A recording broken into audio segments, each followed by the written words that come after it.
So, can you really quickly explain what find a way means? I was asked one day what I wanted to do and what I wanted to be when I grew up, and I was 8. I was like, I don't know. Well, I'd never thought of it, and it was the first time that my scope of my little mind had been widened. And not to, we'll try to do a Cliff Note version. In 1973, you have to paint a picture of 1973. Not everybody had a television. If you did, it was a box about yay big, an antenna, 2 knobs, 3 channels, and even there was no remote. So you had to select the right channel before you got on the couch. So the reason I paint that picture is because it's not like today where they're plastered all over the wall. You could probably turn on the TV right now and there'll be some sporting event. You can even watch football. Okay. And there's exposure across planet Earth. That was not the case. In fact, the first time I ever saw football on television, I was 8 years old. And I had been playing in the backyard. I just signed up for it. And I loved the sport, but I had no idea they were doing it on television. And it was after being asked, what do you want to do? What do you want to be? And when I saw it on television, I'm like, that's what I want to do. That's what I want to be. And there's a lot of things that happened in that process.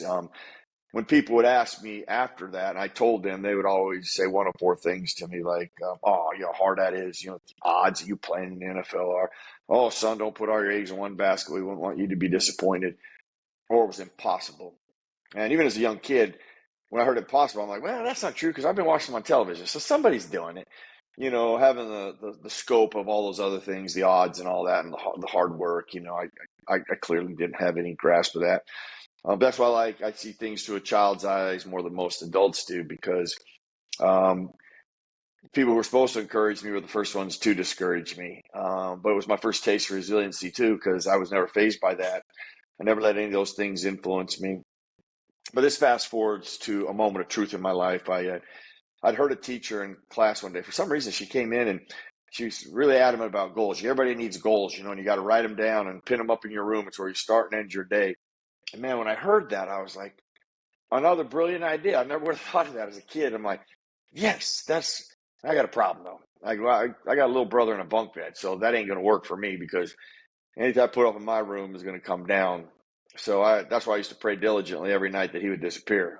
It doesn't mean I didn't love my little brother. I wanted my own bedroom. And I thought if I had my own bedroom, I used to fall asleep at night daydreaming about the one thing I had never seen in a bedroom that I would want in mine. And that was a wall of cork. And the wall of cork is hearing what that teacher said. I'm like, man, I'd pin all my goals up, man. I'd walk in my room. It's where I start and end my day. I'd be able to see them. And I love that visual thought process.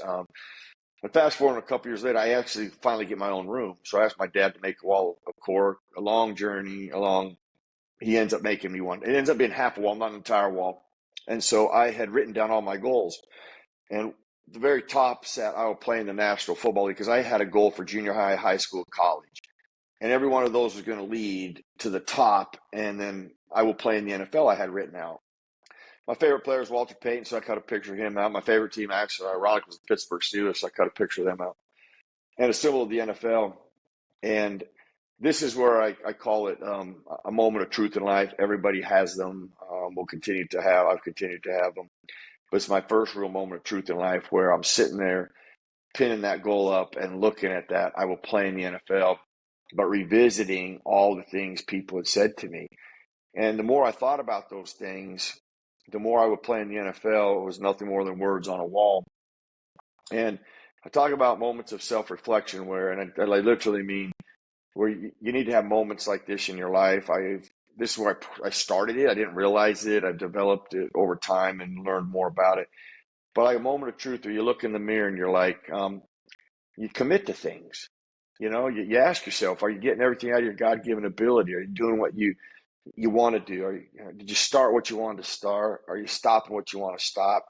Is there a challenge coming your way? What do you got to do to get through that? Is there something you really want to do and you're scared to do it or you're fearful of failing? Well, quit living in fear. Live by what you trust, not by what you fear. And I was in that moment. I was looking at it and I was revisiting all those things. And there was a moment where I was like, man, that's just words on a wall. And then it hit me. I was like, I didn't write that to be words on a wall. I wrote it because I want to do it. And it was that day that I committed to that goal. I committed to doing that. And in that process, of committing to that goal. Whatever work was required, I was going to do it. Whatever odds I was up against, I was going to attempt to beat them. I was putting all my eggs in that basket, and it wasn't impossible. I'm watching people do it on television, so it's not impossible. But I committed to it and then the second I committed, man, my energy shifted. And in that process, the words "find a way" hit me. And they still energize me as if it happened today, and I'm 12 years old. I can feel the energy in me, the excitement about doing something about my circumstance, which everybody has a responsibility. I don't care what your circumstance is, your goal, your dream, your challenge, your deadline. You got to do something. Everybody's smart enough to know what the results are if you do nothing. So we have a responsibility to do something. And I felt that ownership that day.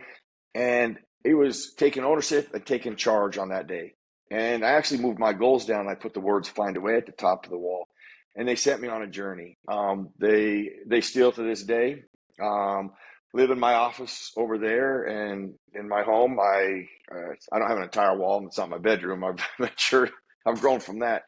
But they, when you hit a bump in the road, or you're like, you're trying something and it just didn't work, those words get me to think outside the box again or look at different ways. And those moments of self-reflection have been critical at helping me grow and evolve in a variety of things, not just career-wise and dreams and goals, but challenges and personally. And they did so many other things. I'm not going to bore you with it, but that was really where the journey began. And they resonated with me at such a degree. Because listen, I think that most people get in those circumstances where you talk yourself out of it. I just mentioned, live by what you trust, not by what you fear. And a lot of people go, well, what do you trust? I go, well, okay, who wants your goals more than you? Nobody. Who's going to do the work for it? You are. Trust you. Fear is temporary, but regret, that's forever. And so I just learned a lot of that lesson. I didn't realize it at age 12, but those words helped me work through things that I would not live with regret later. At this age, we were talking, let's say we were doing this and I hadn't played in the NFL. I would always reflect back on age 12. In that moment, I'm like, I surrendered. I surrendered before I even tried.